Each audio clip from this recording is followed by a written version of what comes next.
बुद्धं शरणं गच्छामि, धम्मं शरणं गच्छामि, संघं शरणं गच्छामि, द्वितीयं कि बुद्धं शरणं गच्छामि, द्वितीयं कि धम्मं शरणं गच्छामि, द्वितीयं कि संघं शरणं गच्छामि, तृतीयं कि बुद्धं शरणं गच्छामि, धम्मं शरणं गच्छामि, तृतीयं कि संघं शरणं गच्छामि।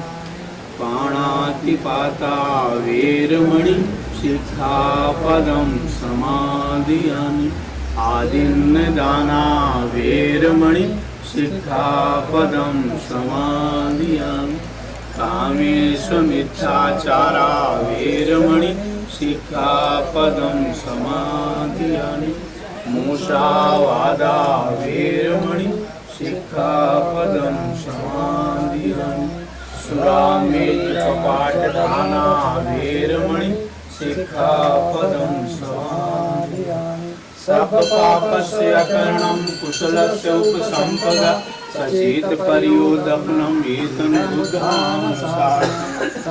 सदा सुखी भवन्तु सर्वे, भवन्तु सुखिनः, सर्वे भद्राणि पश्यन्तु मा कश्चित् दुःखं।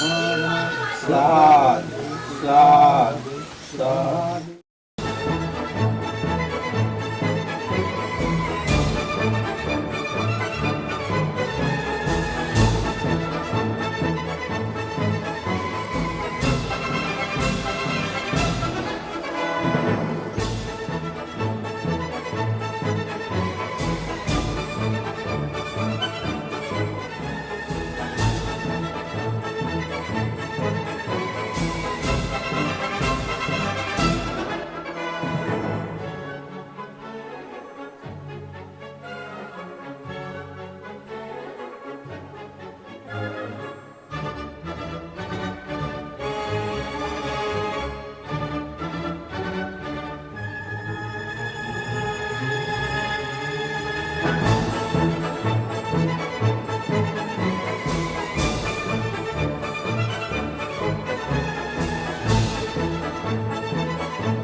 प्रियदर्शी सम्राट अशोक महान, जो भारत के द्वितीय बौद्ध सम्राट कहलाए, उन्होंने अपने शासनकाल में बौद्ध धर्म की दीक्षा लेने के उपरांत सर्वप्रथम भगवान बुद्ध के लुम्बिनी वन से उन्होंने ये भारत भ्रमण में निकले थे।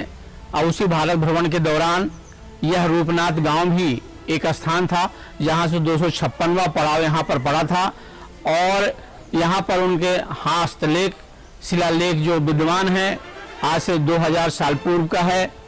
और सम्राट अशोक ने अपने शासनकाल में 84,000 बौद्ध विहार, शिलालेख एवं स्तूपों का निर्माण करवाए थे। उन्हीं में से यह एक शिलालेख रूपनाथ है, जो कभी जबलपुर जिला में आता था, लेकिन अभी वर्तमान कटनी जिला के अंतर्गत बहोरी वन विधानसभा में स्थान स्थापित है।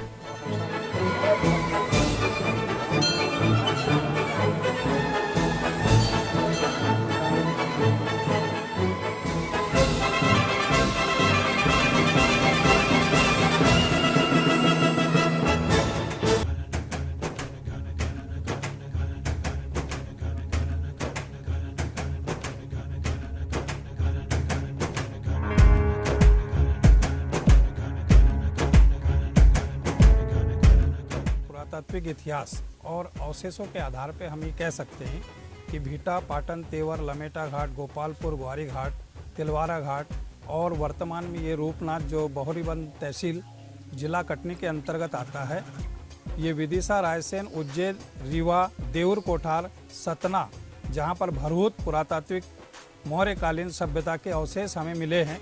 वहीं ये बौद्ध मत का प्राचीन केंद्र रहे हैं, जहाँ पर आपने देखा होगा जबलपुर में गोपालपुर, जहाँ पर बौद्धकालीन एक मठ मिला है, और साथ में तेवर में जहाँ भगवान बुद्ध की 4 मूर्तियाँ मिली है। इससे ये ज्ञात होता है कि यह बौद्ध मत का एक प्राचीन केंद्र रहा है और ईसा से 11वीं शताब्दी के तहत जबलपुर बौद्ध मत का प्राचीन और मान्य केंद्र रहा है। और यह एक महत्वपूर्ण व्यापारिक मार्ग भी था, जो पाटलिपुत्र से रूपनाथ के पठार होते हुए सोन घाटी तक और नीचे की ओर नर्मदा घाटी तक होता हुआ भड़ोच तक राजमार्ग था।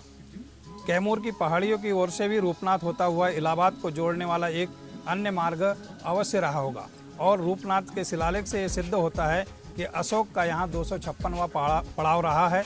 अतः पुरातत्व धरोहर के इस संरक्षण को सहेजने के लिए जबलपुर से सम्राट अशोक विजयदशमी के दिन धम्म विजय यात्रा के रूप में 2 वर्ष से हम लोग यहाँ पर कार्यक्रम आयोजित किए जा रहे हैं।